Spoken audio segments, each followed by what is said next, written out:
So, ladies and gentlemen, it's Thursday evening, right around 5 o'clock.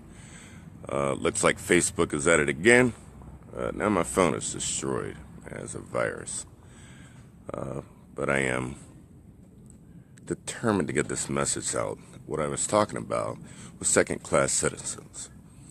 Again, like I said, second-class citizens are in every nation. I mean, it's mandatory for the few that control whatever nation it is to remain in control.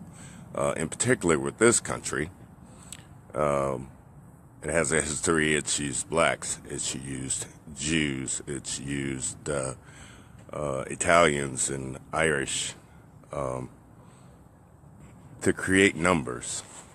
You know, when they said white, when the Italians and Irish were here, they were talking about European whites. They were not including Italians or Irish simply because they had control. After the slaves were freed in 1863,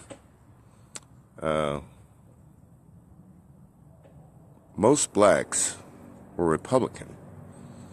So then the European whites go to the Irish and Italians and go, hey, you know what? You're white now. You're not quite as white as me, but you're white enough. And so therefore, that's how they got included. But the rich and people in power love to have second-class citizens. And it's very hard to keep those people you considered second class in a capitalist country where everybody has an opportunity to make it to become upper class.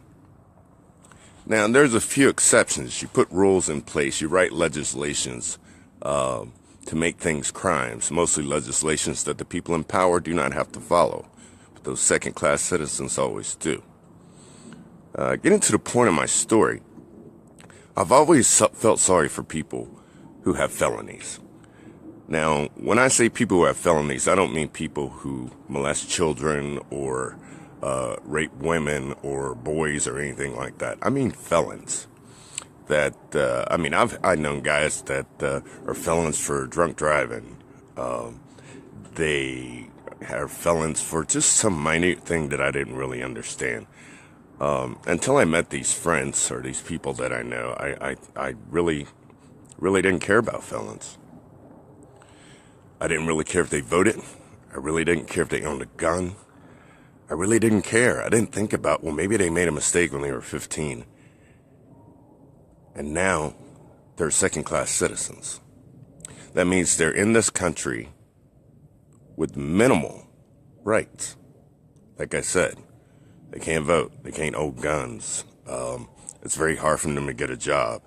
And the majority of them are repeat offenders. So we treat our own, what I call, second-class citizens that our government has created because we vet them, because they're a felon for life. But now we're willing to have chain migration. See, you get to stay in our country.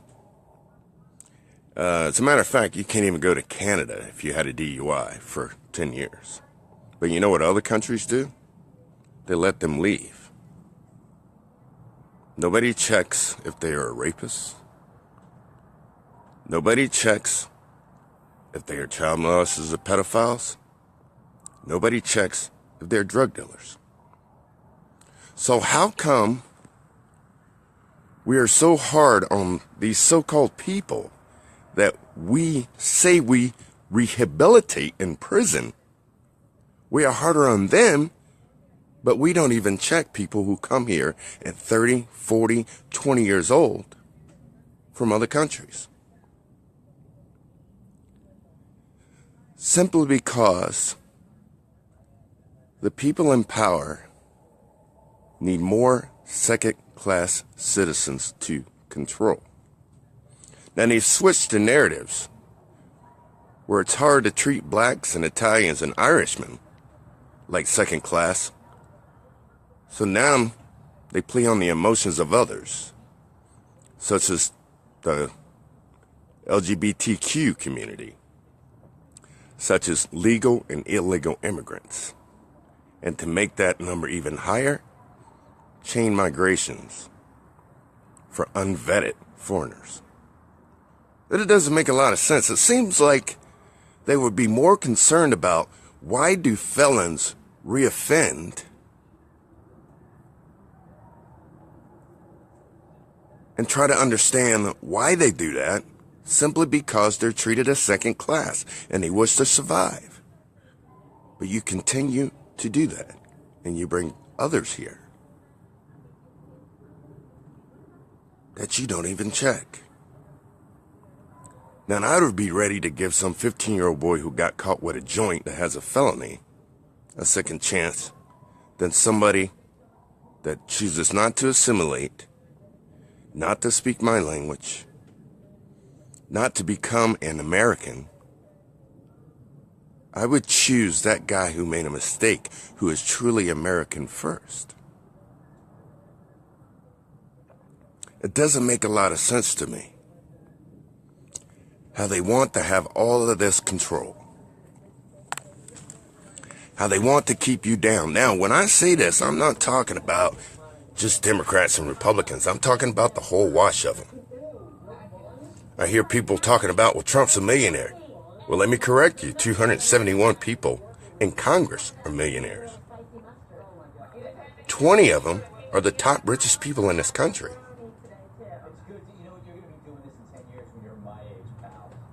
But they need people under them. And it's time for us to take control. Like yesterday. We have an election here in Virginia for delegate. Mr. Bob Goodlatte of 6th District is dropping down. He is not running for re-election. And the powers that be have made it so difficult to even vote that you have to run around and find delegates. And if you're not registered as a delegate, guess what? You can't vote. It's another way to control. There's no going to the polls. So the people who running out and get the most people to go and be delegates is the one that win. So most of these people are rich, and you run around and get a bunch of poor people, make them a bunch of promises to get them to vote. That is so confusing to me that people don't understand this. That it's not a black or white thing. It's not a Muslim or Christian thing. It's an economic thing.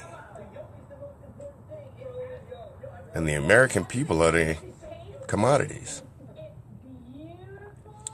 And when people have been here so long that they stop listening, they'll just lie to somebody else and bring them here that will listen.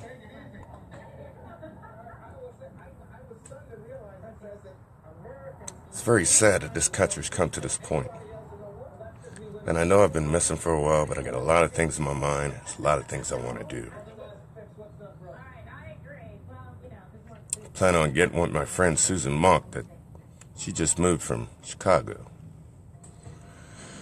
I got a plan. And when I initiate this plan, I hope the people, or a few people, will join me. Because this has to change. It has to go back to we the people. Not we the few. I'm Deion Alexander, American First.